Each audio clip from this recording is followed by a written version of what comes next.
Hi, and welcome to the HUMA Beats and Eats podcast. I'm Marni Wood, your host.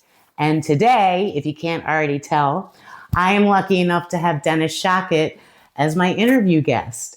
And he is the first interview in my new studio. Woo! So I'm very excited. So I get lots of firsts with everybody. It's very exciting. Welcome. Thank you so Marni. much for being Thanks here. for having me. I appreciate it. I have a lot of questions, so sit back, relax, and enjoy the show. Let's do it. All right, here we go. Yeah, you too.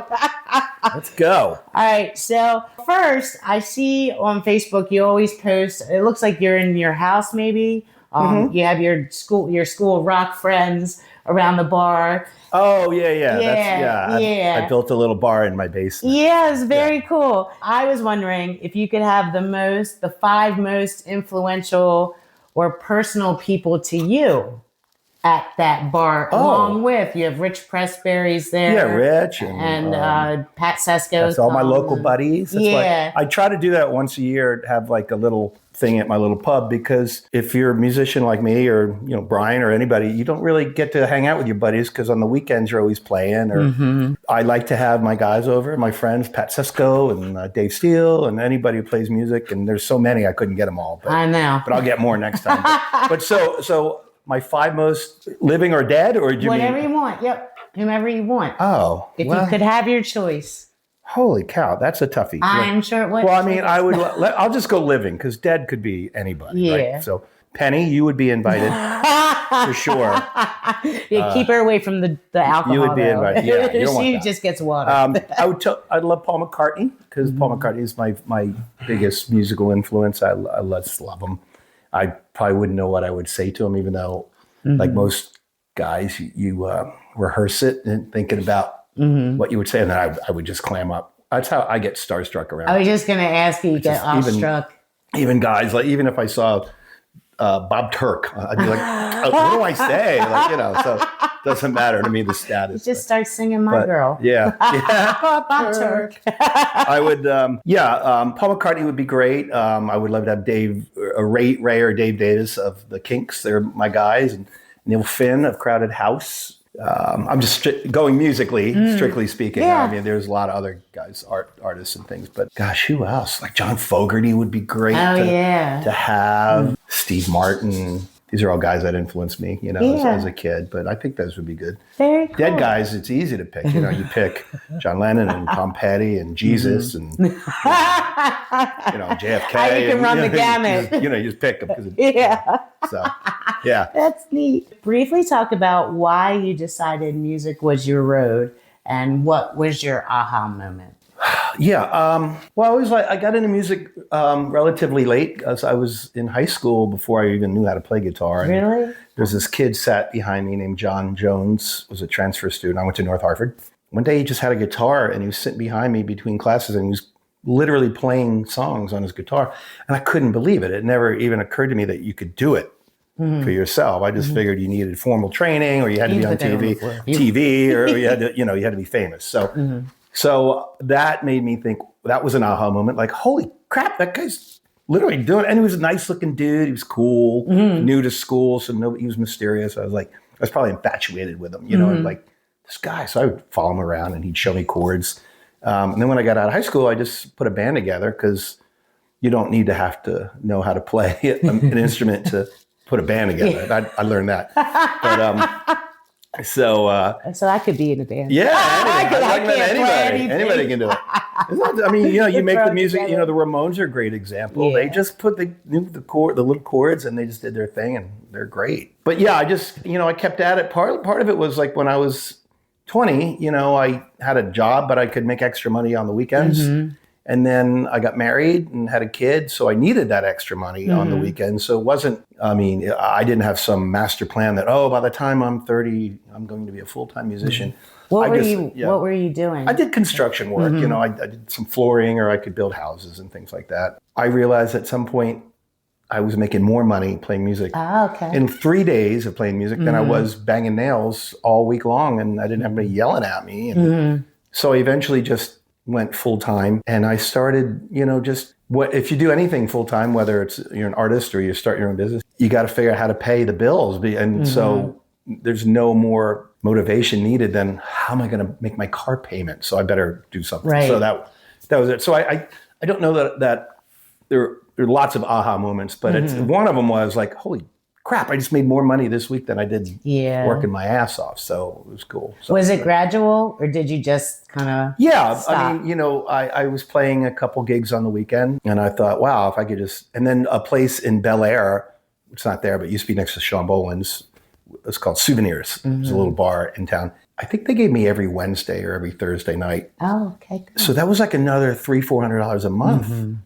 Which was a lot of money back when I was, 20, 25. That was a bit like, oh man, maybe if I get one more date, then I'm so, and then, if you do well and people attend your shows, you can ask for a little more money. So that helps. And but that's it. It's just a gradual process. I'm old now. I feel very fortunate to get up every morning and know that that's my job. So I'm really proud of it. And you should be. And we're all very fortunate too to be able to come you're see so you. Nice. It's not everyone's opinion, but that's fine. But I'm glad you guys did. Thanks, man.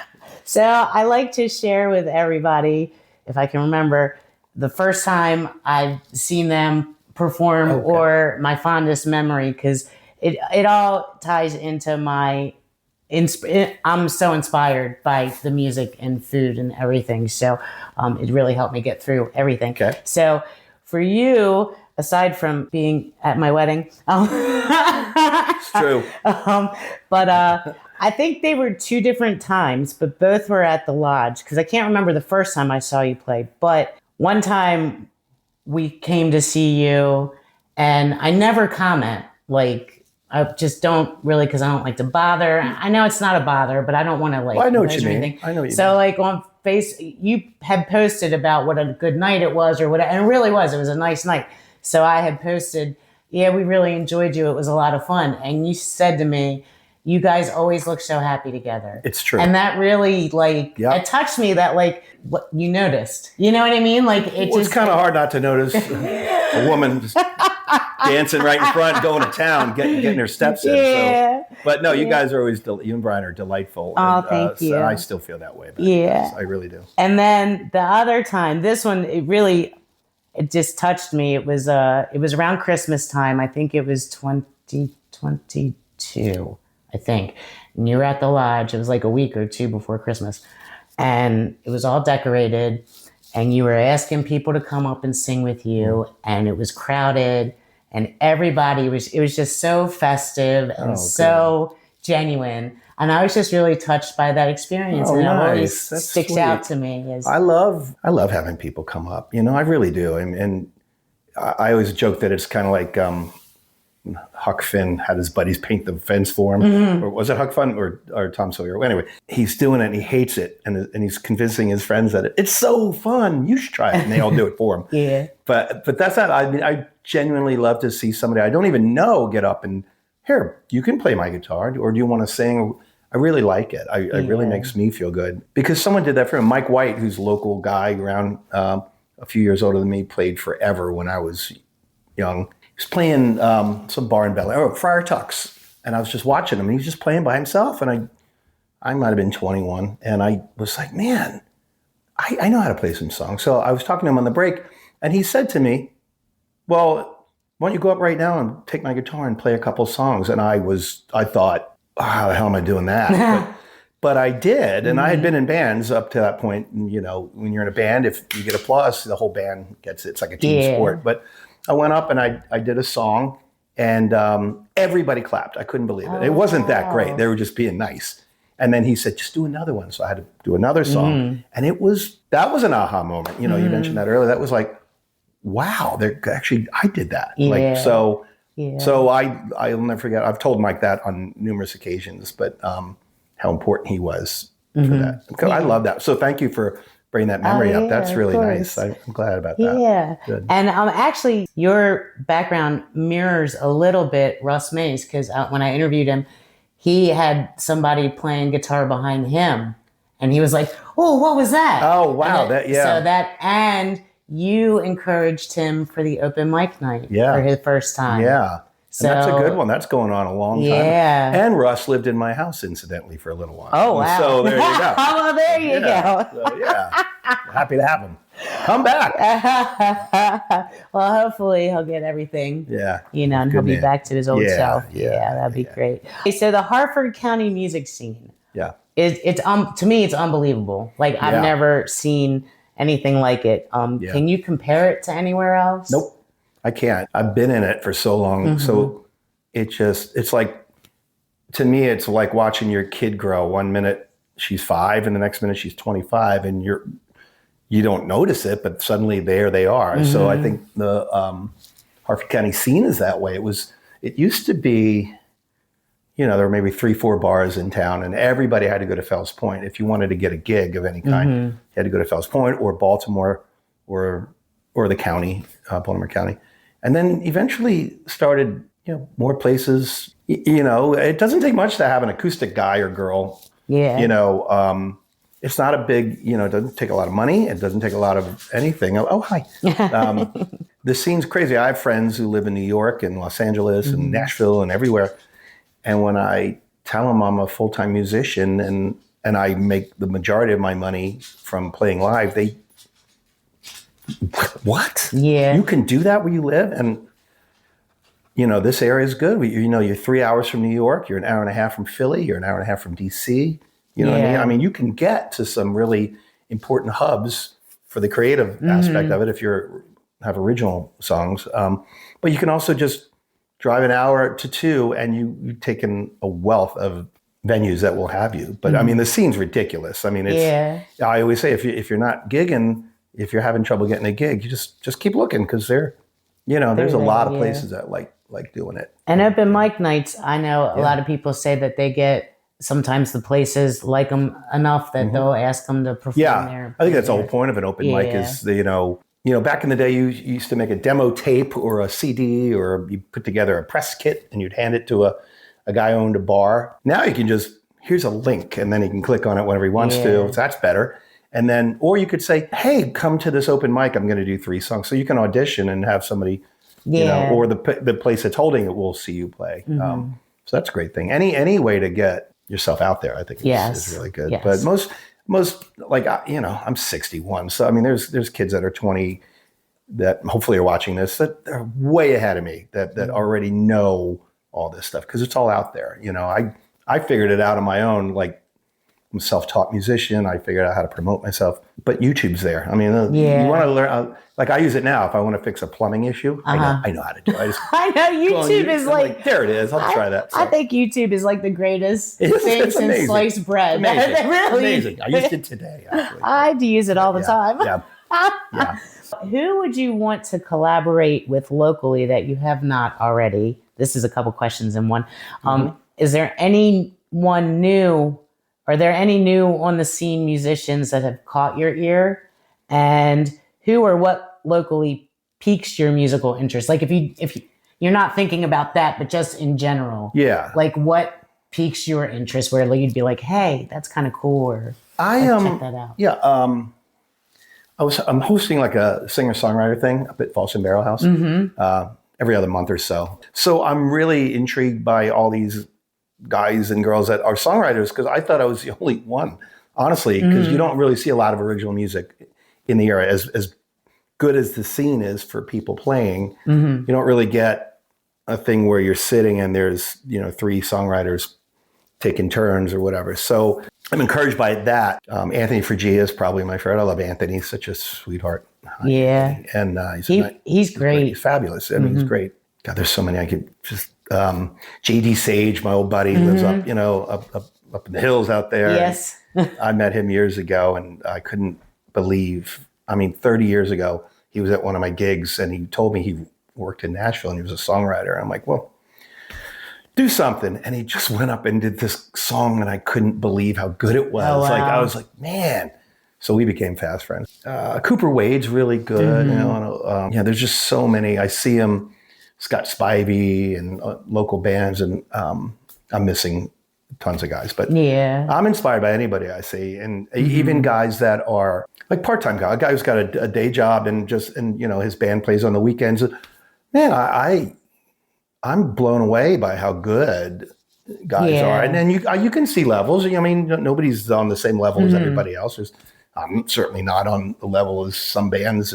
But you just got to live in your space and try to improve. But so all these guys inspire me. Like and girls. Yeah, it's really hard to narrow down. I'm just really stoked about the scene in general. And because there was a time like Rob Fahey and I were talking years ago, and there was nobody doing solo acoustic stuff. And we thought, man, it must be a dying art. Really, because karaoke is kind of coming in. So that's how long ago it was, maybe 30 years ago. And we just thought, man, we're an endangered species here because we're doing it. And then, Thursday nights is acoustic night, but Wednesday is karaoke night. And we thought, wow, there's fewer of us around. But then I started seeing all these young guys show up, and now they're all out there. They're great. It's a lot. I sound like I'm gushing, and I should, because we're really lucky to have. There's always someone to see somewhere, and it's usually pretty good. Yeah, that's the thing. I mean, it's rare that it's rare that you go out, and I might see a band that I don't care for, and that's usually because the music doesn't speak to me, but it doesn't mean that they're not good. I don't want to name names because it will sound like an insult, and it's not. They are so good at, say, Metallica. That's not my thing. It doesn't mean that I wouldn't listen. Right. But it's rare that I ever go out and hear a band and go, oh, we got to go. That never happens. Yeah, because you can appreciate. That's what it is. You appreciate even if it's not your taste. Absolutely. And I know I'm sure I've had bands that maybe they're on the next level and they're playing sold out theaters. And maybe they see my band and they're kind of like, well, whatever.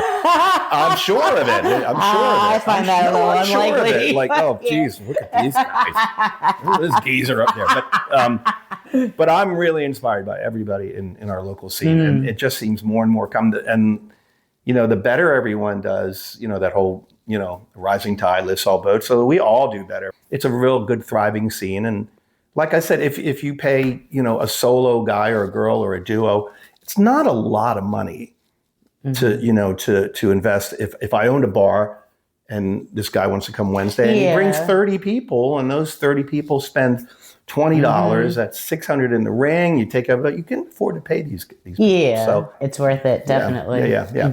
Speaking of inspiration, you said in your interview on Mouthful of Graffiti, so I did my homework too, Rubber Soul, the album, blew your mind. Yeah. I want to know why.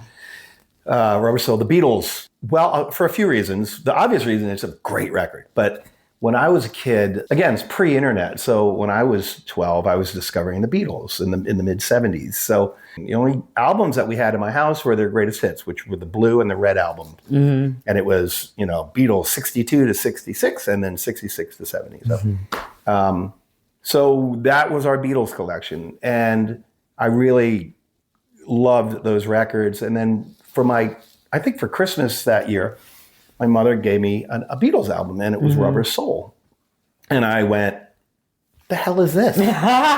She said, it's the Beatles. You like the Beatles, right? And I said, yeah, we have all the Beatles.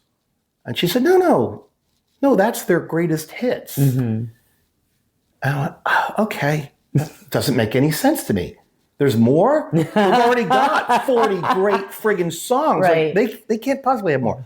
So I put that on, and just every song that I didn't know, of course there were some hits, but I was just like, I can't even explain the feeling and the discovery of that. I get chills thinking about it to this day. Really? 50 years later, 45 years later, I'm like, just put it on. And there's a song on there called I'm Looking Through, and it's Paul McCartney. And it was so good. I can remember sitting with headphones and looking at my mother and father in the kitchen, and I must have looked like this.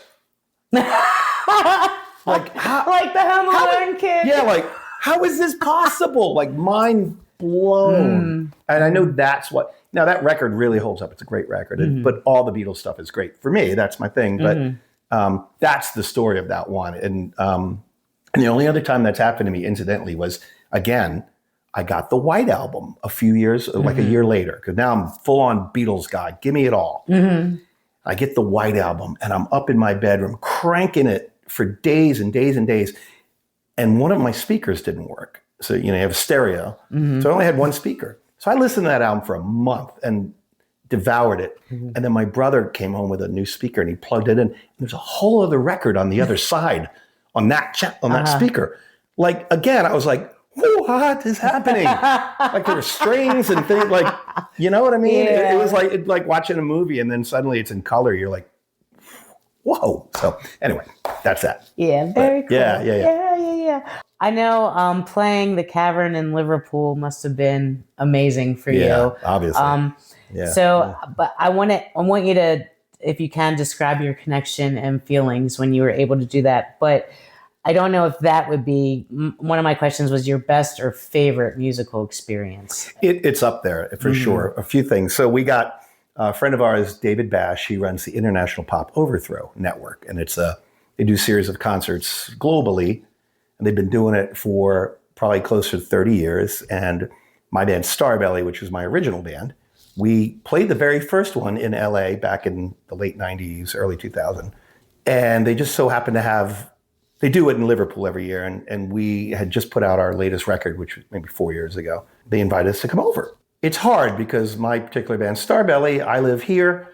One guy lives near Philly. One guy lives in Annapolis, so we don't really play a lot together, but we have to mount these little tours to get together to play. So we all agreed we could do it. The cool thing was we all brought our wives, which is rare when you go on the road. And Brian, our guitar player, he brought his 2 sons. Oh, nice. Brian Ewald, Aiden Ewald, and Julian Ewald, boys, who are fabulous musicians. So to go to Liverpool is just Mecca if you're a Beatles guy, or really any musician, but that's where it all happened for me. We play the Cavern, and we're playing songs I wrote, or we wrote, but my songs and our songs, to a really nice, full, sold-out crowd.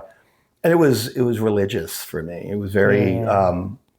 I was very emotional because they're my brothers. We've been in the band together for close to 30 years. And the fact that they're willing to like, yeah, we're doing this. And they felt it the same way I did, which is where you get 4 guys together. It's still a bit of that bro stuff sometimes. Not so much with us, but you're kind of like, I'm not crying, you're crying kind of thing. But it was really, that was probably the highlight of my music career, just being there. And we played 3 shows in Liverpool, so it was really cool. That is cool. Very cool. What era do you think was the most influential musically? Not your favorite, but unless you think they are. Well, like that era. I know they're huge. I think historically speaking, they would say between 60 and 80, that 20 years, like the 60s and the 70s. But I'm also biased because of my age. But for me, actually, the 70s were really influential to me because that's when I was getting picked by my own music. And I think that's really, it's hard to be objective about that, but I'm sure every music historian would say the Beatles hit, and then Nirvana, through Nirvana and that whole, there's always like a sea change in music every 15 years or so. But I mean, that, they talk about classic rock radio and classic rock's music from 2010 now, what I mean? Which blows my mind. But they talk about like the longevity of songs that were started in like, especially late 60s during like the Vietnam War and the protest aspect into, the 70s as being the ones with the most staying power as far as that goes. But like the Eagles in that period, 70 to 80. Yeah. I mean, how can you not be influenced by that? Right. But there's great stuff today. You just have to, that's find one of my questions is how do you feel about the music today? Because it is different. It's different, but it's not. The first thing you have to recognize when you get to this age is a 25-year-old artist, he's not trying to reach me. He's trying to reach my kids. So if I hear something, I want to make sure I'm not my dad hearing the Cars in 1980 going, what is this? You know what I mean? I know, because I know when I hear my girls and what they, Elise and Jenny, what they listen to, and I'm like, what is this crap? And then I'm like, oh my God. I am my her. parents said the same thing to me when I was their age. So you'd think as a musician, right? But I try to be really open-minded. My one daughter, Danielle, she loves Taylor Swift. They're the same age. And she'll send me a song, Dad, this is brilliant. And I'll go, it is, but not for me. It's brilliant for you. Or I'll go, but I can also recognize any artist, any piece of music, and I can find, sometimes I'm like, I don't get it. I don't get it. But I also can say, I'm not supposed to get it. Right. Like I don't get the EDM, the electronic Don't get music. it? I don't get it. I don't get I've got no problem with Yeah. it, but it's not for Yeah, me. yeah. And I I'm don't with get you it. too. Like that, I was early on when rap started. They weren't I missed it by a year or two because all the guys a couple years younger than me were way into it, and I'm like, I'm not getting it. I appreciate it now a whole lot more, and now that I hear it, I go, wow, I missed it, but I wasn't the type who was going to go, that's crap. Yeah. I was like, again, I'll use Metallica. It's amazing. It's just I don't cook like that. So when I see Metallica or if I see NWA, I go, that's good, but that's not for me. But I can recognize how good something is. You know what I mean? Yeah. I always try to keep an open mind about music. And it's rare that I hear something I'm like, oh, jeez, turn that off. I do. A little new country kind of bothers me a little because it does seem very formulaic. As I realize all music is formulaic to some degree. But to me, it sounds like they just fed it into an AI and pulled it out the other side and went, that'll do. That's, and I know that's part of it, but it sells. Yep. Yep. Somebody likes it. Somebody wrote that song has a bigger house than I do. For damn sure. You know what I mean? So, yeah. Who's your best collaborator? Who do you like collaborating with?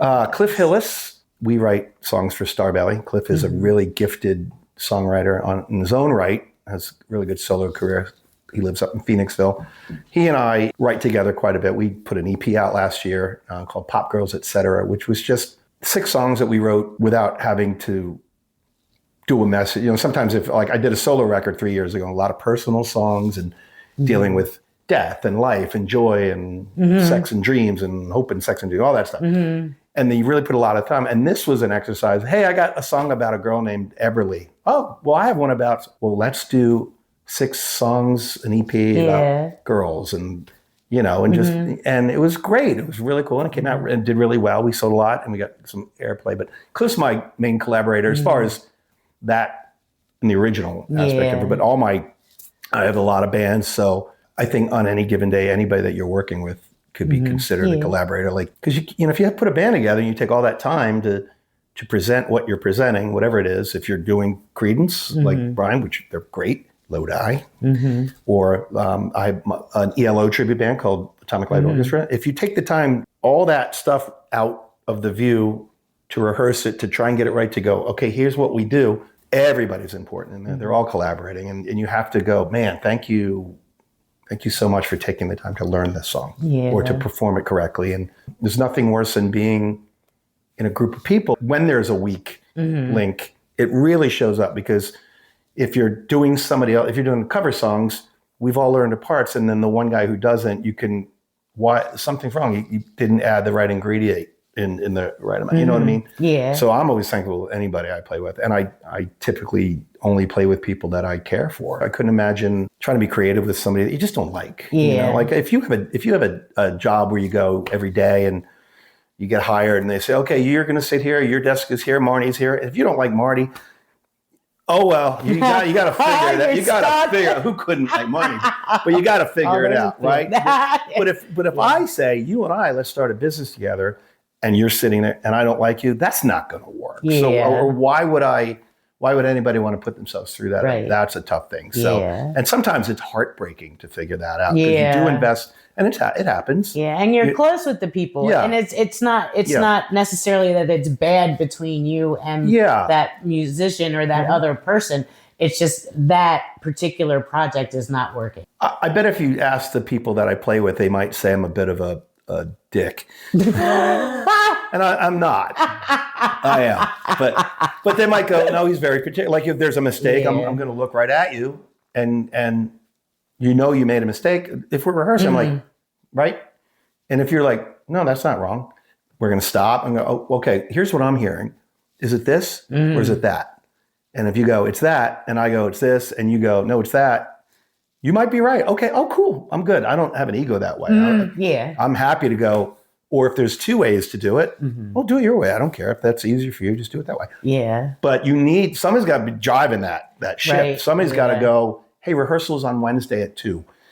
Somebody's got to say, and here's what we're going to do. Yes. Otherwise, you just show up, well, what are we doing today? I don't know. What do you feel like doing today? You can't do that. And sometimes you get pushback from guys and girls, and you have to figure out how your personality, how are we going to make our personalities work for this? Does it mean I step back a little bit because sometimes I think I know everything, but I'm not under the illusion that I do. I'm just like, well, it's a G, a D, and an E. Yeah. And you might say, well, it's actually a G, D, and an E7. I'm like, oh, well, that makes it better. Great. You know what I mean? Thank you. Yeah. Or I might insist, no, I really want to hear this because whatever the reasons are. Sometimes you stand your ground. Other times it's just about negotiating, working, trying to figure it out. Who's your biggest supporter? My wife, Sherry. Yeah. My wife, Sherry. She's the best. I'm a full-time musician and I'm very proud of that.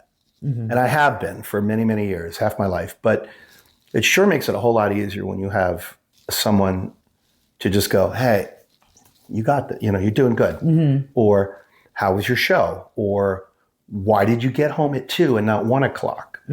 Because you also want to be, so, that support comes with a price. And the price of having somebody so supportive is to respect them. Right. If I'm running late, if it's late in the morning, I'm going to send her a text. There's no reason not to get in touch now. We have these little devices. Yes. But she is my biggest supporter. I have a lot of support. My family has always supported me, my kids, my wife. I sound like I'm just saying it for her benefit, but it's the truth. I mean, you can tell you're sincere. It is the truth. You really got to have someone that's hands down nobody more supportive than her.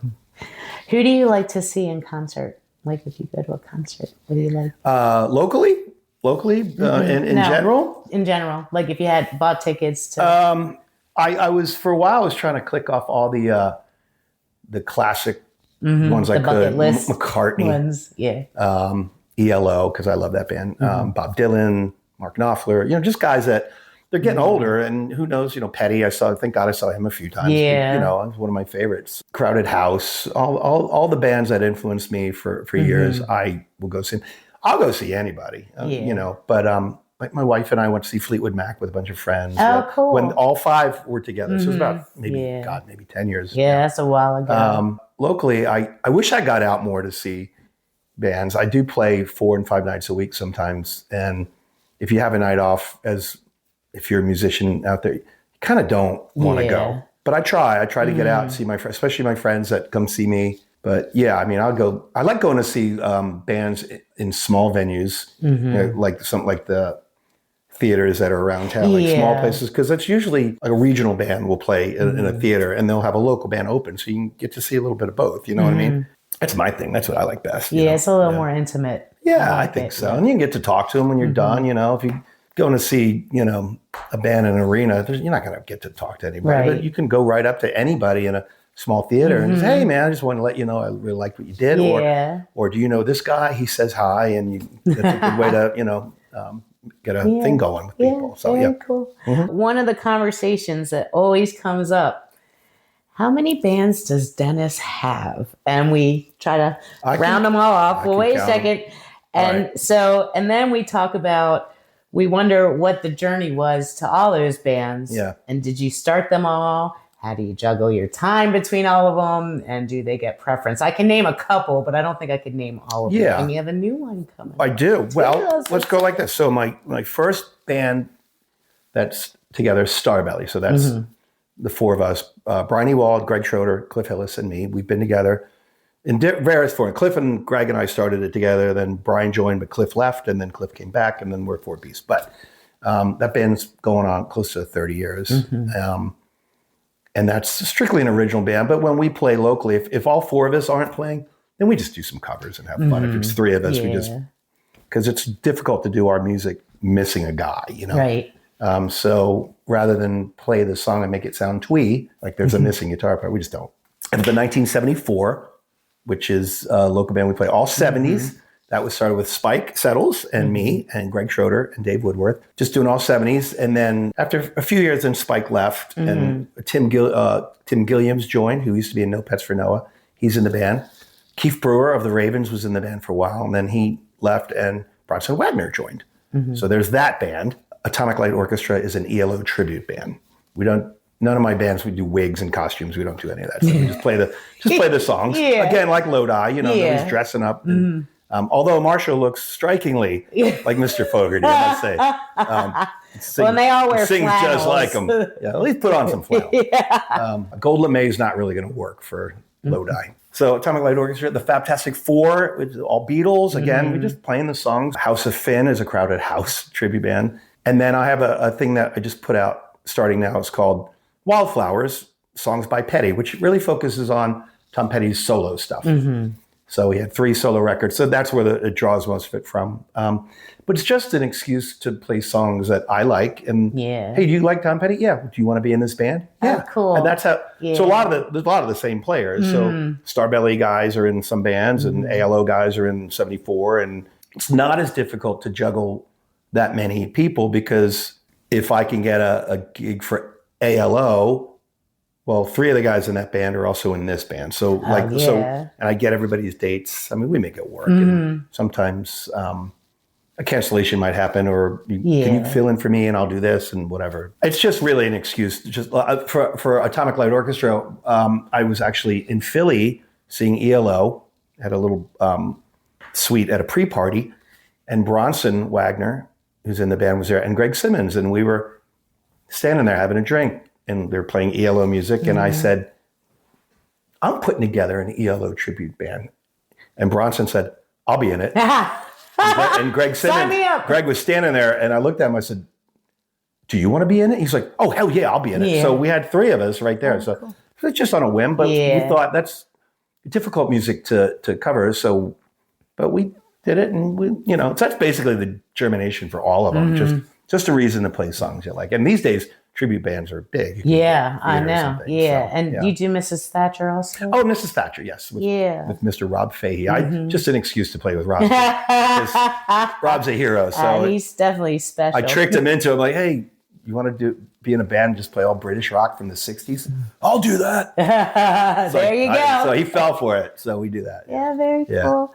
Another topic of discussion is your extensive song knowledge. Okay. People cannot get over just how you know so many songs. It's an incredible amount that we don't think many people could achieve. Can you dive into that? Like, do you just have like a muscle memory, photographic memory? I think so. It's not I don't have a photographic memory. I don't. But I know songs have patterns. Chord. Like you could recognize that this chord pattern is the same chord pattern over 10 different songs. So if you can kind of keep that in mind, My Best Friend's Girl is 3 chords. It's also the same chords to The Joker by Steve Miller, or Let It Be are the same chords to All the Small Things. Like, so you recognize the pattern. So then if somebody says, do you know that song? You can kind of go, it's one of those patterns. So once you can figure that out, it's good to go. Like, I've just always been able to have good recall I won't get all the lyrics right, of course, if I'm just doing a song out of the blue, but I can get the spirit of it, or if you were singing it, I could definitely, the lyrics are the tough part. Like, you don't want me singing it. I'll dance. I can't If you were singing it. You were singing it. So, if somebody will come up and ask if I could play a song, I'll say, I've learned it, or I played it before. Or, do you want to sing it? And if they say yeah, then it's really easy, because then I'm just kind of finding my way through the chords, and I get one wrong, but the next time around, you're like, oh, that was a minor, not a major, I've just been able to learn a lot of songs because I'm really intrigued by songs, especially if there's a song and I hear it and I don't recognize the chord pattern for whatever reason. A lot of times I'm like, oh, what is that? So I'll sit down and I'll figure out how that song's played, and then now I know it. And then it's a pattern. So, I recognize that pattern in that other song. So I don't think it's as miraculous as anybody says. It's just, I just feel I can do. I have pretty good recall for it. I remember one night, it was at the Lodge again, and you were, I don't know what song it was, and you were like, kind of like, I don't know if you had started it or whatever, and this young gentleman with his phone walked up to you and said, do you need help with the lyrics? And you were like, no, I don't need help with the lyrics. I'm a professional. Because you don't look at your, you don't. I hope I didn't come across condescending. No. It was funny. F off, kid. Yeah. No, you didn't say I'm that. a professional. But it was. Watch me funny. get all these lyrics wrong. Professional. But I don't like to rely on iPads. A lot of guys give me crap because they think I'm an elitist that way. I'm not. If you want to have an iPad, use it. Whatever helps you get your performance down. I don't like to because I find that if I'm any song in one of my bands, if I have like a cheat sheet and I use it, I have to continually use it because I'm not committing it to memory. And it's like, becomes like a bit of a crutch. You know what I mean? To me, my only issue is when guys, if you're going to use an iPad, that you don't have it standing next to the microphone like that bothers me. And maybe I'm a bit of a dick, but put it down here, put it down there, or make the font bigger. Because I don't want to go see a Broadway play and have somebody, how dare you, Jenny? You know what I mean? You wouldn't do that. Like, well, again, I don't mind cue cards. If there's cue cards and a guy's saying his lines and you know what I mean? Just maybe I make more of that than I should, but I don't want to use them if I don't have to. I think it's a personal preference. Like if I was seeing a guy in a pub playing a Neil Young song, I don't want him to read me the lyrics. I want him to sing me the lyrics. And if you mess up the verse, I'm not going to think less of you. Right. I'm going to go, I might not even go, he messed up that verse. Who cares? I mean, people you'd make money on me messing up verses. Right. If you had to count, all right, let's put $1 in the kitty every time he messes up a lyric. $30 by the time I got done. $30, you're done the first set. But I'd much rather, there's something much more organic watching just a guy or a girl just really kind of, you can see someone searching like, what is it? Even if they take an extra few chords to get, that's right. It's more rewarding that way to watch somebody really work that thing to me. But that's me. That's not everybody. Oh yeah. And a lot of people younger than me, that's quite acceptable, and that's fine. I'll be gone. So once I'm gone, you guys do whatever the hell you want. Like, I'm not here. But, with your solo act, are there always a number of songs that are staples?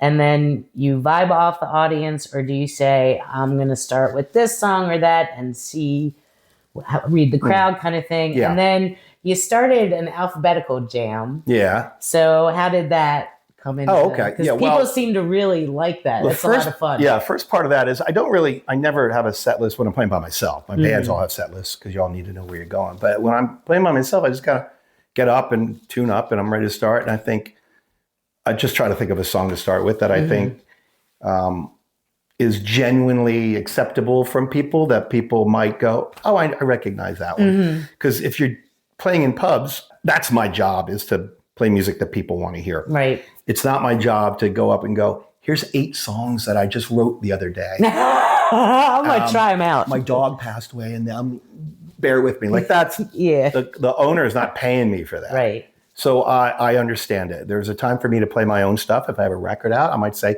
hey guys, come out on Sunday. I'm going to play my whole record. And then going in. But I genuinely start, just playing, and then I can kind of feel the vibe. I can judge people by, not their age, but I could see if somebody's my age, they're probably going to like things that I like. And if there's somebody my kid's age, I can gear it towards something that might have been, they might have liked when they were 15, which maybe 20 years ago, whatever. Right. But a lot of times it's, if I do a thing called the alphabet. So you just start with any letter, but if you start with A, you pick a band, starts with A. It could be ABBA, Allman Brothers, and I'll do a song or maybe a song by both groups or a portion of it as much as I can. And then you move to B, and it makes the hour set really move because you get done the song and then people are already C, Credence, or whatever. And they're really engaged. Yeah. Not that they're not engaged, but they're more engaged. They're more engaged, right. They're more paying attention. Right. And you don't have to be. If you want to just tell me to, piss off, I'm just like, what's this guy doing? I think it's fun. It is fun, and it's a good exercise. For me personally, it might be for anybody else, but you really challenge yourself to Foo Fighters. Do I know a Foo Fighter song?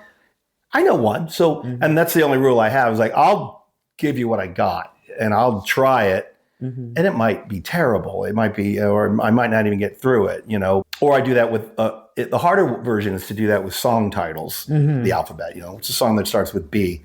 The Bitch Is Back by whatever, like Brown Sugar. Brown Sugar. Like, oh, here we go. Right. So, but to me, it's fun.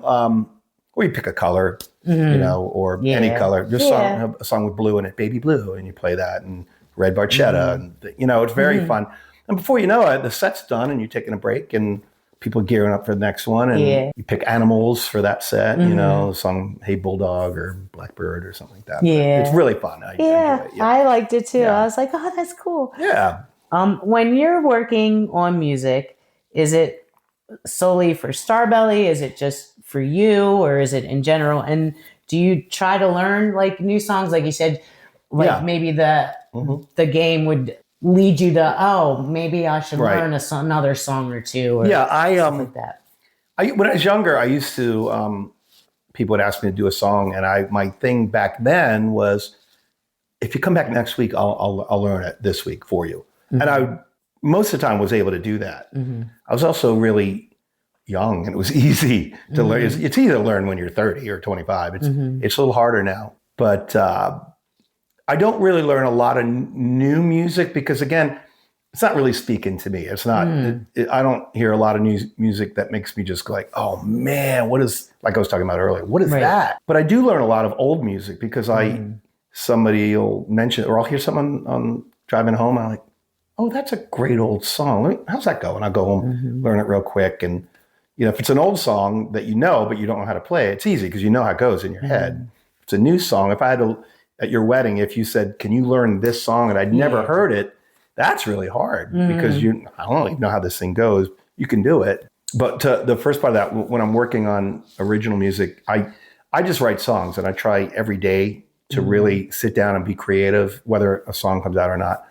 And then it might be determined that particular song is for my band Starbelly, or I might be working on something for a collaboration with a friend of mine, or somebody here's a song, the bridge is crap. I can build a bridge. I'm good at that. I call myself builder. I love writing bridges. Just slip it in the middle of that song.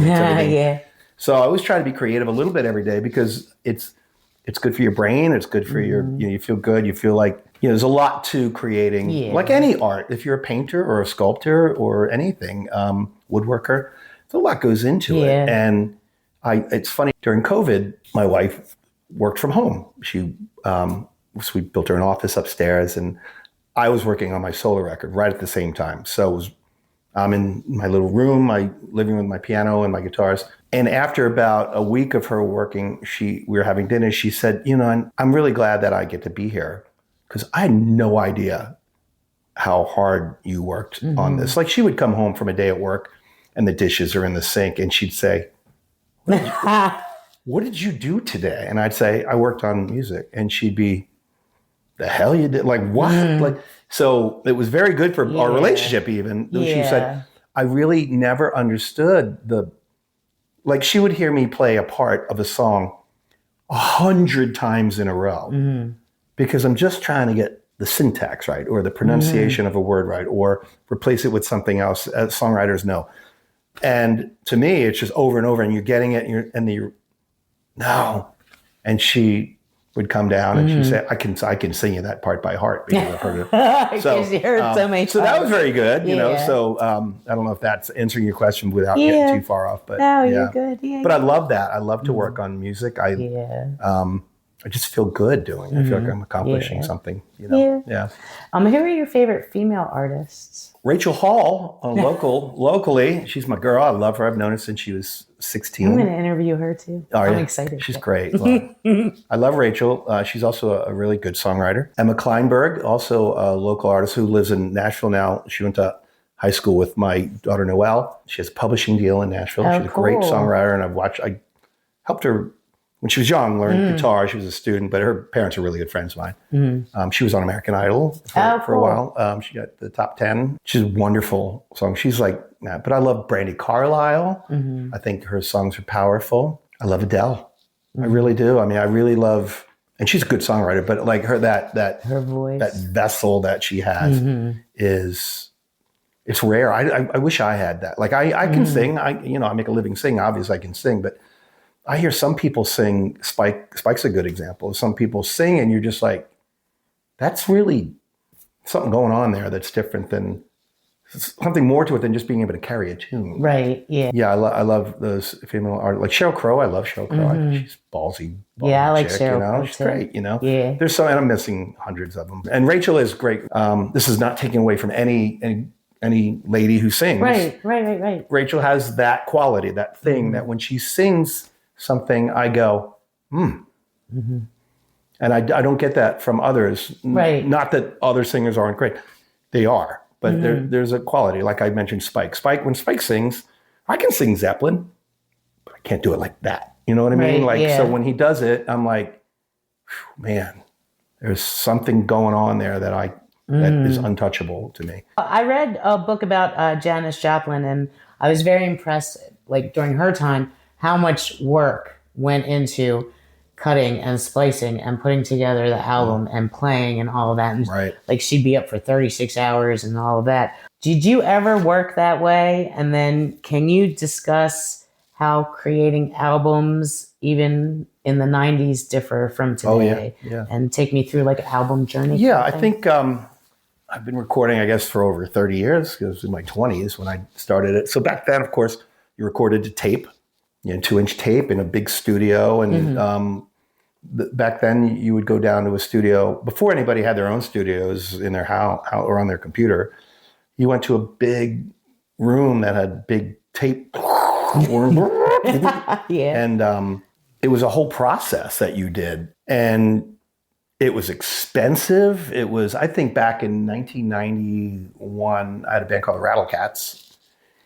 We were recording a record at Oz Studios, and it was $50 an hour. Now, that came, they paid for the engineer in the room, but $50 an hour in 1991 was a ton of money. I mean, that was a lot. And you're paying for it yourself. So you're in there and you're getting mad because the drummer messed up a take and you're like, oh, we got to do it again. Yeah. And every minute's it's almost $1 a minute if you think about it. Or you'd get in there and guys would be talking and I'm going, yeah, I don't want to hear about the girl you went on a date with, dude. Okay, we got to get moving. Come on, dude. Time is money, You know what I mean? literally. It was a fortune back then. So so that's the contrast. And now, I could record on this. Yeah. Record a demo. And luckily for me, that Brian and Cliff, both of Starbelly, have really good studios in their home. Small, but everything's in everything's in these little things. So luckily I can go there. I just did a Christmas EP right before Christmas at Brian's place down in Arnold, Maryland. And it's fabulous. And went in, we sit it down. Very easy to record these days. But the work is before, like writing the song is I've got, for every time I do a record, I start a folder, writing lyrics, stick them in there. I never throw anything away because sometimes you have to go back and they're like that thick. Do you just like sit at a desk and write, or do you ever like carry a journal or like get inspired? Like if you're reading, do you read? I do. And a lot of times it's things I hear someone say, a turn of a phrase or something. If somebody says something interesting, I'm like, ooh. So I'll put it in my phone. Now you can type in your phone. And I used to have paper and a pad like the old days. Yeah, and where I write it's in our living room. So I have a really nice little baby grand piano. I've got a bunch of guitars and a desk with a computer. And and I sit and then I'll maybe write something on a guitar. And I'm not a great piano. I can play piano, but I'm not a pianist. Like real. I'll just go and try and find melodies and things like that. So it's really a nice little thing. I get up, take a break, walk into the kitchen, and go back. And, but to me, that's where all the hard work is. The writing, the recording now is simple to me, especially. And the other thing back then, if you had a part you liked it and it came up again in the song, you had to sing it again and again and again. Now you can.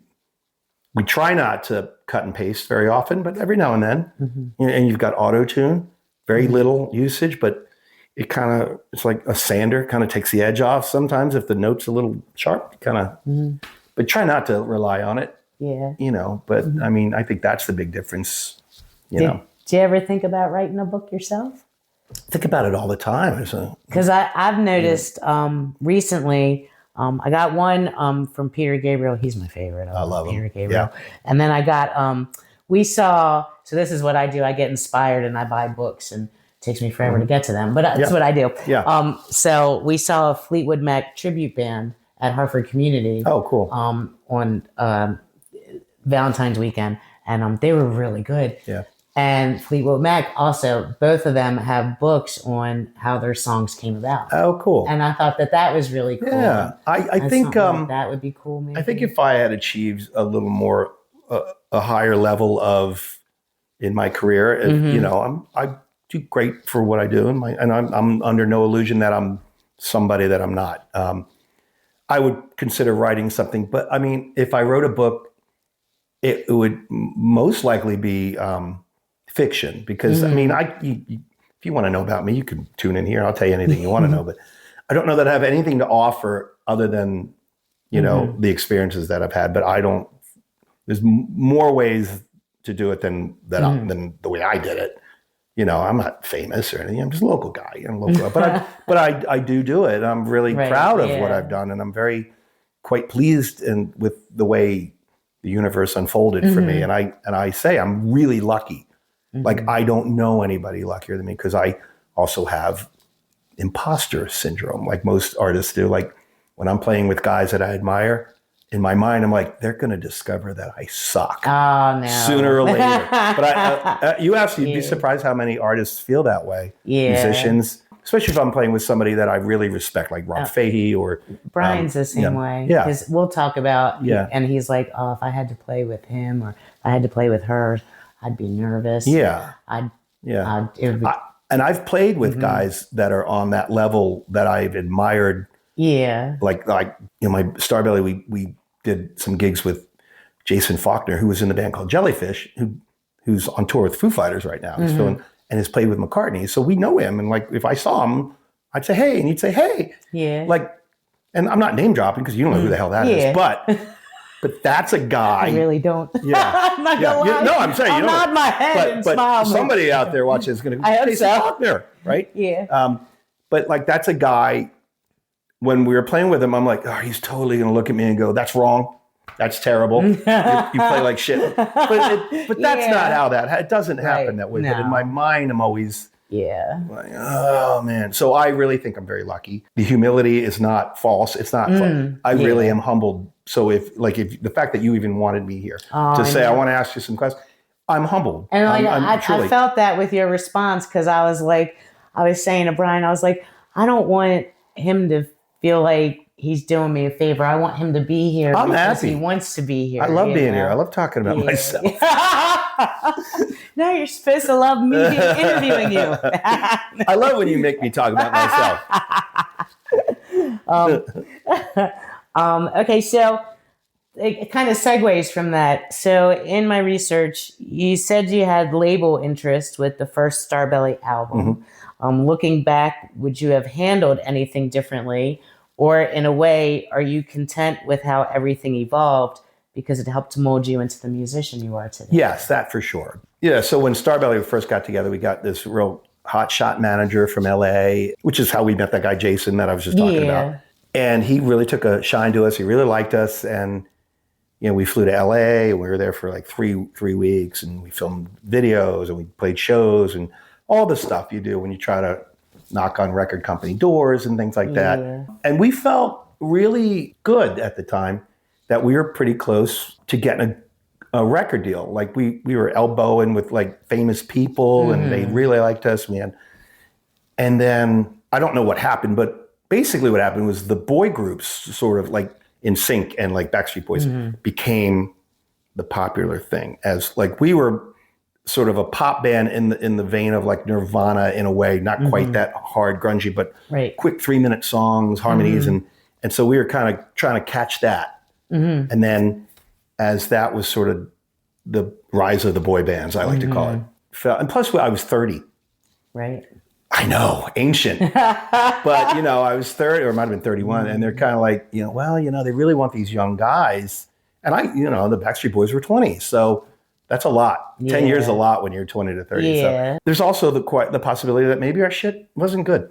Or maybe it just didn't cut it. Or that's also a possibility. And it wasn't that we're the greatest band and What's wrong with you? Yeah. It might not have been commercially viable. Nobody says that to you. Right. If you're an actor and you're in a movie and then you don't get a movie offer, they don't tell you that, you're just not good enough. They just don't offer you the movie. So maybe that's what it was. But I'm sad that we didn't get signed to a deal and we did touring, but we didn't get like a thing where you're on a bus and this is paid for and you're playing over here and then again, looking back, I know who I was looking back at that point in my life. I don't think I would have handled it well. Mm-hmm. I don't think my ego would have allowed me to handle it well, because I know other guys that did get deals, and then once all that dried up, they did not handle it well, and that was a crushing defeat for them. So if you're never up there, you don't fall so far from grace because you're not there. Yeah. So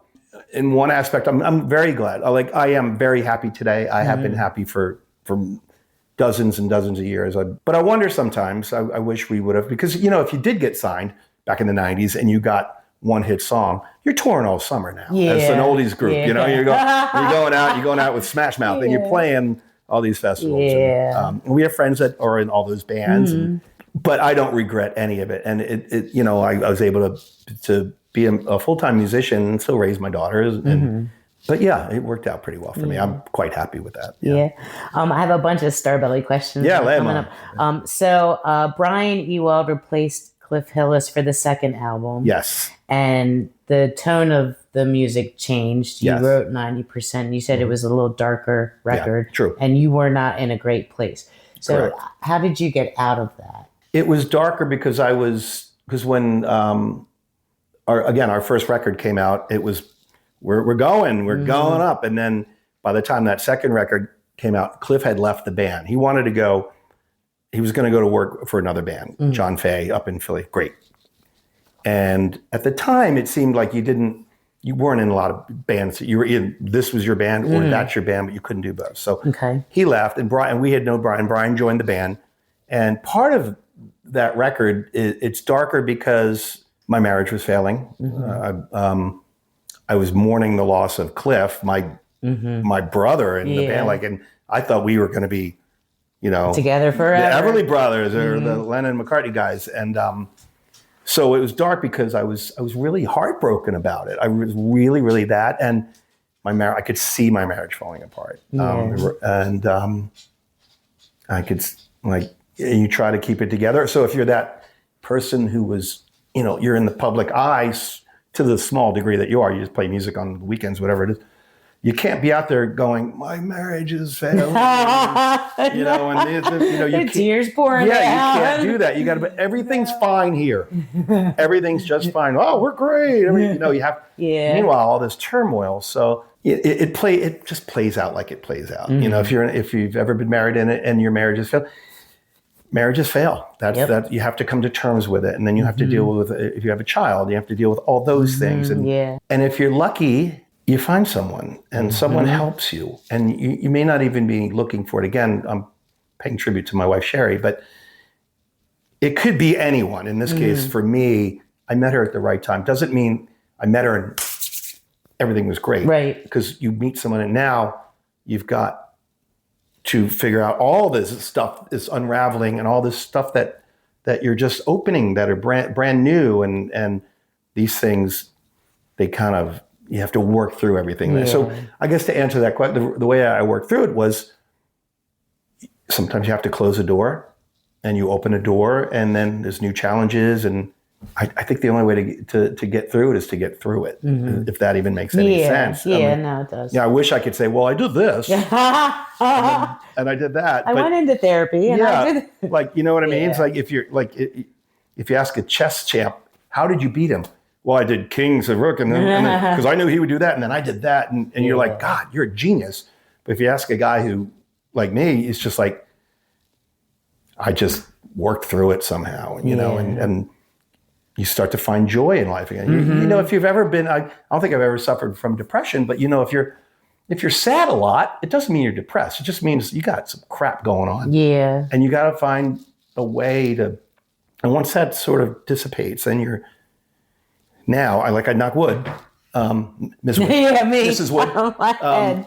like there's a lot of joy in my life. I have a lot of joy, and there's some heartache as there is Always. to every life. Some rain must fall, but there's a lot of joy, and I choose to embrace it. And luckily for me, I've never really had to deal with an addiction of other than drinking a little too much bourbon on occasion. But be smart about it. But I'm good. My wife is good. My kids are good. My siblings are good. I have a grandson. He's awesome. And, I have two sons-in-law.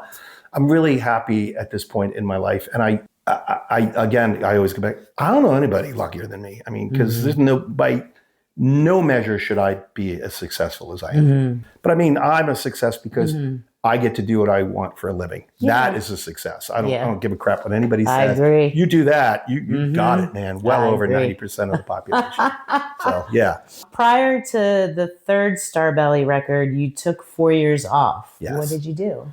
Yeah, just played a lot. Played a lot. Actually, it was actually a lot longer than that, but but that's okay. But it was a lot. Well, how long was it? It was. Well, I know it was like 10 years. It was a 10-year before the record came out, but Starbelly had played without Cliff for a while, and then we had a friend of ours, Rob, join the band for a little while, and then it just seemed like we were all sort of drifting a little bit in different projects, and just kind of Starbelly didn't seem like a priority at some point, to the point where we didn't even play for a year or two, and then Cliff and I had started chatting again. Sounds like a romance, and it is, but we're just started, like, I forgave him in my head because I wasn't mad at him. I was just heartbroken. Yeah. I was just heartbroken that my friend, and then we did a lot of talking, and we got, and I love him. I mean, I love all the guys in the band. I really do.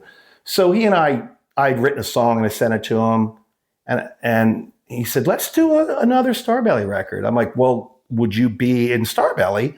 He's like, yeah, I mean, there's no reason for, and he's like, and Brian too. And I'm like, yeah.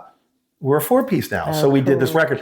It just, because we were all so spread out, I'd write a song and I'd go to Cliff's house and we'd record it. And then we'd, now you can fly shit to people. And so, sorry, it's easier. That's anyway, okay.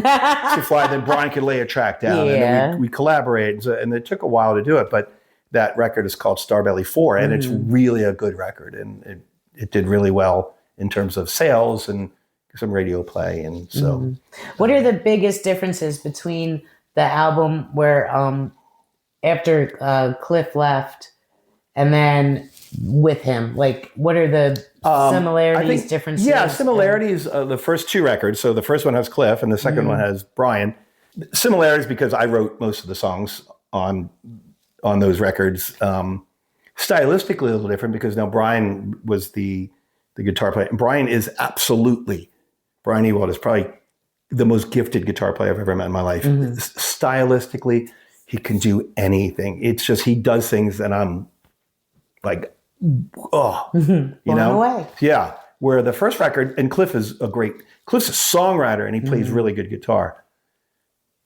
Brian is a great guitar player who's also a songwriter. You know what I mean? So the focus changed that way somewhat. And it all really came together by that record that we put out a few years ago. Because then I've got my collaborator back, my songwriting buddy, who literally, as I'm playing him apart, will go, I'm like, Ray, you don't like that? No. Which is great, because it takes, that's another growth thing, My ego, it takes a lot. 25 years ago would have been like, what do you mean? Yeah. And now I'm just like, cool. If you don't, I have so much respect for him, and vice versa. If I'm like, I don't like that, he'd say, all right, well, let's find something else. We don't have to define what it is, but something doesn't fit right. There's an ingredient that doesn't help.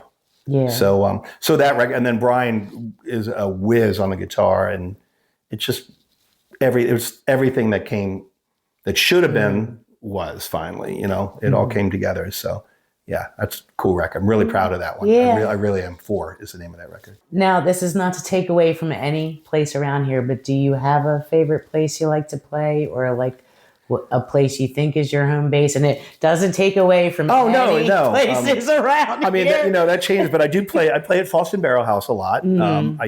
I think they're one of the most unique owners, Bill and Ellie, that I've ever met, and having done this 2/3 of my life, I've never met owners of a restaurant, bar, or club, that music is our focus.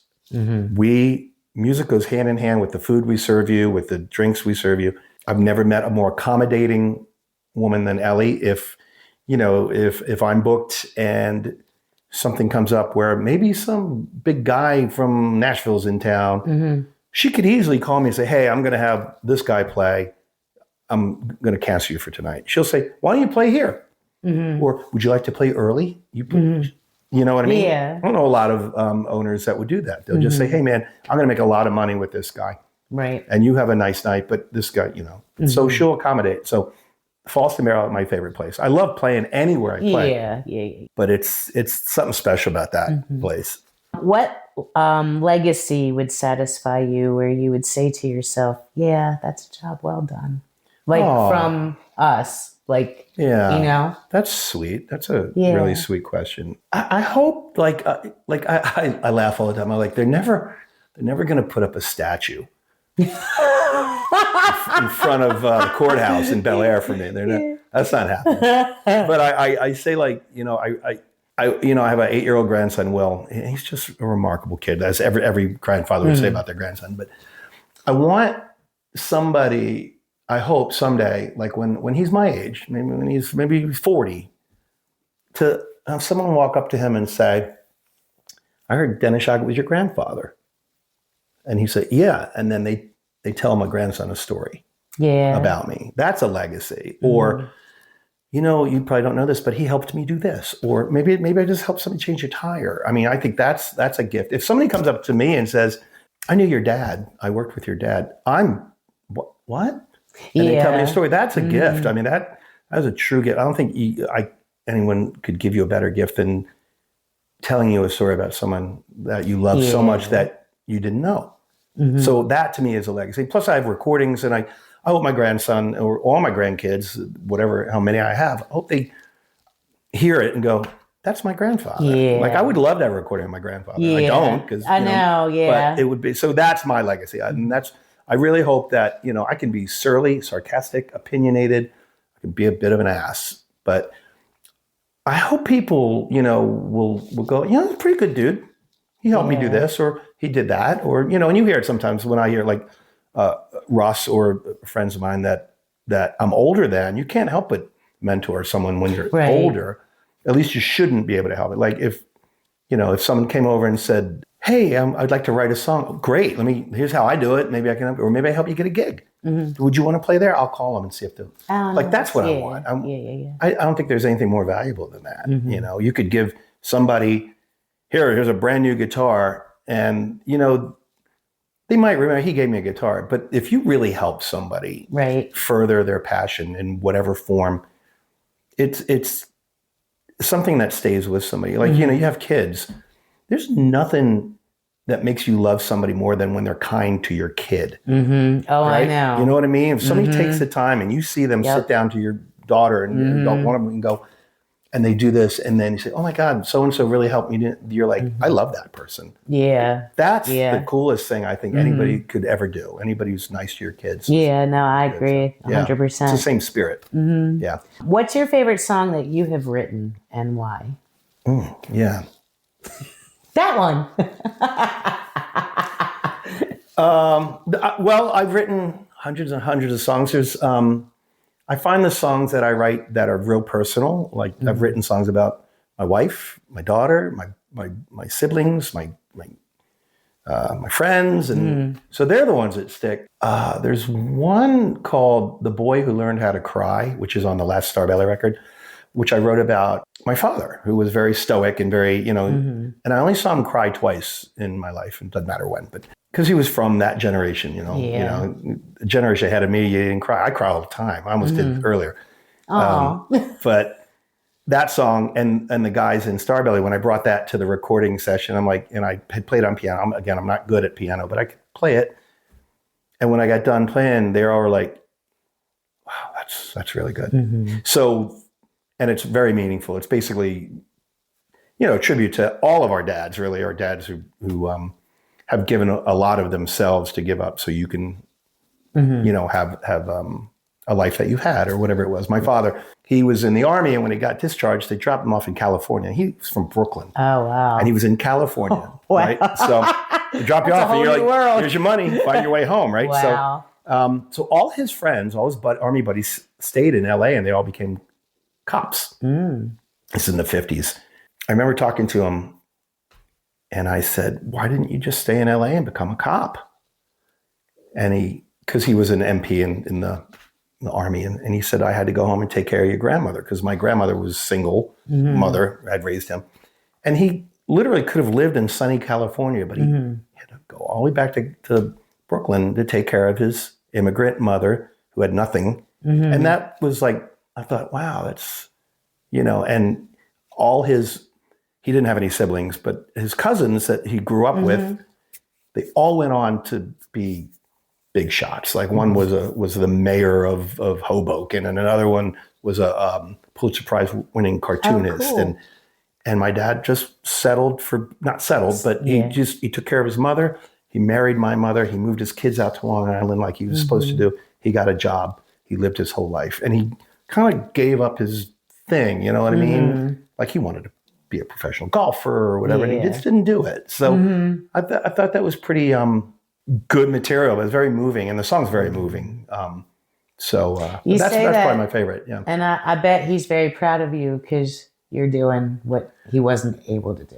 He lived long enough where he got to see that I do it for a living, and he was always amused by it. He didn't understand it. Yeah, he would say, how come you can remember all these songs, but you can't remember to clean your room? like that with his Brooklyn accent. Yeah. So, yeah. Without the accent. Yeah. But yeah, so both my parents were very nice. And but that song, that's one that really sticks with me. Is that probably your favorite song that you've written? I'd say so. Yeah. I mean, there's quite a few for a different thing. There's some songs I've written, this EP that Cliff and I put together called Pop Girls, Etc. There's all the songs I wrote on that are favorites. I love them. It's just really fun. Yeah. But yeah. What's the best musical advice you received? Well, I don't know, but I know the best musical advice I can give. Okay. I'll go there because I probably got this and I've interpreted it into what I say. I tell anybody who will listen that if you play music in a bar, let's just use that, show up on time, be prepared, make sure your gear works, be sober. When you get there.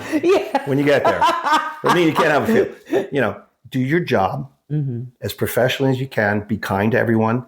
Don't make a scene. Don't argue with anybody. When you get done, pack up your shit as soon as you can.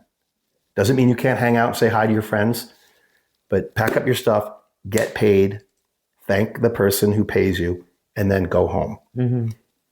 Doesn't mean you can't stay for 20 minutes and chat or whatever, or you stay for an hour, whatever works for you.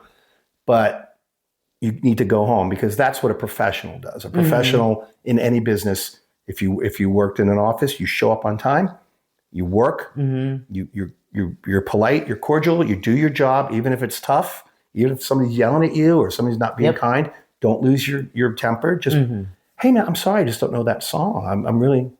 Say hi to your mother. Thanks. Whatever. But, and when you're done work, you get done work, you go home. And that's what you do because the biggest thing the mistake you can make is that you think you're privileged because hey, I'm up here and everybody's looking at me or the rules don't apply to me or it's not a job. I just do it for fun. Right. Even if you do it for fun, you should still follow all those guidelines because you pack up your stuff because the worst thing can happen is you get done, you're talking to everybody, and then as the night wears on, people get drunker and your equipment becomes more imperiled. Right. Your guitar's sitting there, your gear's and I learned that the hard way. Drunks fall into your stuff and now your stuff's broken and it costs you money. Or you're like, oh, I need to get home and I've got 20 minutes left because now I have to pack all that stuff up. So that's my advice to anybody, Yeah. But yeah. That's what I would say. What's your best life lesson learned? Be humble. And you can be humble to a fault. I like to think a lot of people that I love and care for are that way. You could tell them, it's difficult to take a compliment. A lot of people are that way. If somebody comes up and they go, you sound wonderful. the last thing you should say is, oh God, I sound like crap. Right. You should just say, thank you. That really means a lot, because it does mean a lot. Mm-hmm. I don't care if you hear it 100 times or once, but I think humility goes a long way, and it keeps you in check. Like I said, I'm good at my job. I know I am. And I only know I'm good at my job because I keep getting to do it.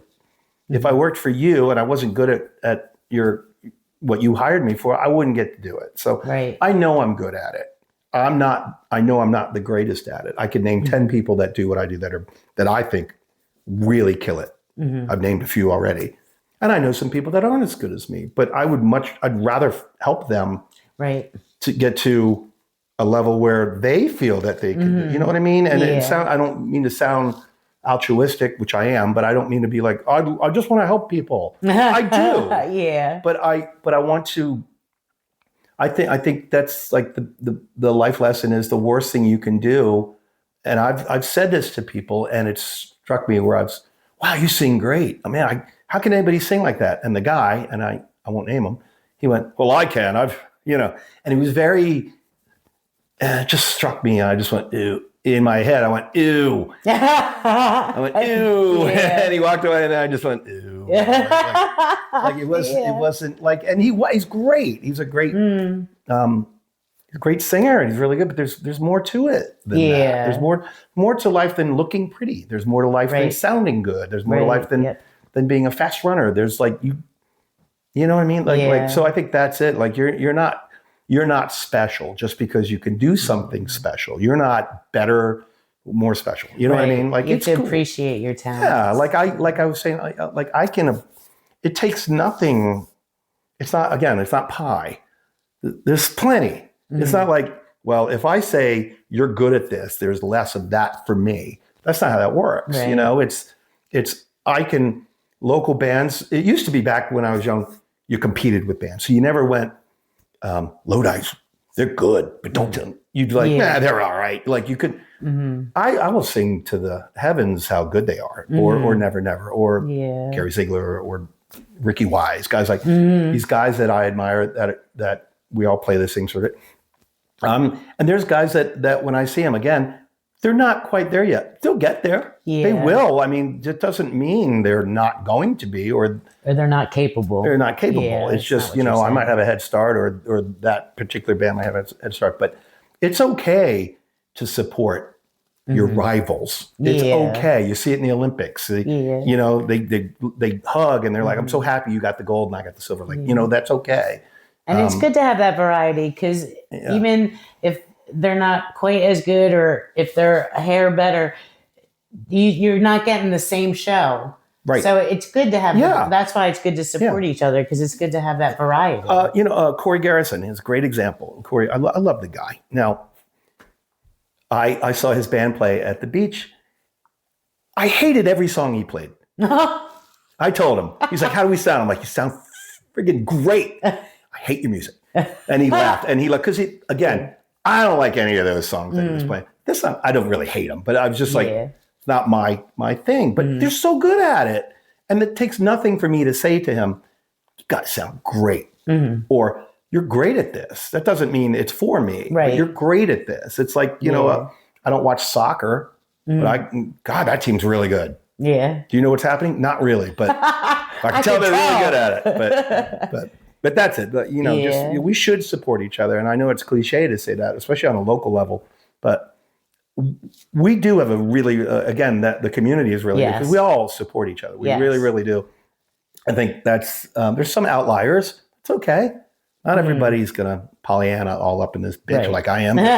But we all should. Yeah. Because, again, it takes nothing away from your own. It's like your own show. Your own show. It's like my show's good, and it's not good every night. It's not good every night. Some nights it's great. Some nights it's off. It's okay. Yeah. What happened? I don't know. I was tired, or I showed up late, or whatever it is. It's not always great, but you try to make it great. Yeah.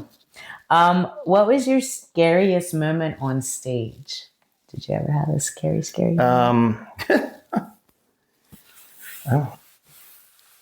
scary in a way, like overwhelming was like playing at the Cavern. That was, I wasn't scared. I was just like, really in that moment, like I was saying earlier, I was very emotional because I got my guys, we're playing our music at that place. And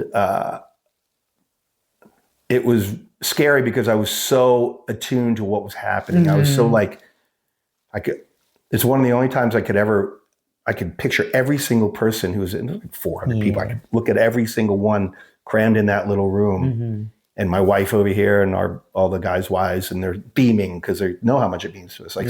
So that was scary in that I have total recall of it. And a scary moment was playing the 15 Mile House in Reisterstown 30 years ago when this guy punched me flat in the face. Oh Boom, my gosh. because he wanted me to play an AC/DC song and my band didn't know any. Oh gosh. So that's terrible. And I was right in the front and he's screaming at it and I couldn't really hear what it said. So I leaned in, I went, "What?" He said, "You don't play any AC/DC?" I'm like, "Dude, no." And boom. Band played on. I was on the ground and bounced through. Now, I was only scared because I was bleeding. Yeah. But you survived. I survived. Thankfully. A fat lip. Good old Reisterstown. Yeah. Reisterstown, buddy. 15 Mile House. What about funniest moment on stage? Did you ever have a funny? I'm sure you had to have a couple all the time. They happen all the time because it's so joyful to play music. And then it's usually when somebody will come up and sing with me or my buddy Bill Parker. Bill's a riot, and he'll come up and he'll sing, and he's completely unflappable. And he'll sing a song, and I'll be making little quips trying to get him to crack up. So if I can get him to laugh, then we both lose it. But I don't have one particular funny, but I'm sure hundreds of times. It's just so fun. Yeah. Or somebody will come by and say something. I really, it's really an enjoyable experience to do that. But yeah. I'm going to ask this locally. Okay. Your most heartwarming musical experience locally. So I was talking about Rachel Hall earlier. So when Rachel was younger, in her teens, I just kind of met her. I was trying to encourage her to be a songwriter. It's back in the Starbelly early days, and we were trying to get a record deal. And I wanted her to record and to go in the studio because she's really good. She's as good then as she is now. She's really fabulous. And she'd written a song or two. So I wrote a bunch of songs and I gave her a demo. Here's a song. Gave her 2 songs, but this one in particular, I'd be like, take it. You can have that song, go record it, and we'll get it on tape. And at least you'll have a song. So that happened. And then maybe 20 years later, maybe it was 15 years, but it was quite a bit. I was hosting at 510 Johnny's, which don't look for it. It's not there anymore. I was hosting featured artist night on Tuesdays. It was once a month that I had an artist come up and they could do originals, whatever they wanted to do, but I would play and then they would play and then we would play together. It was really fun.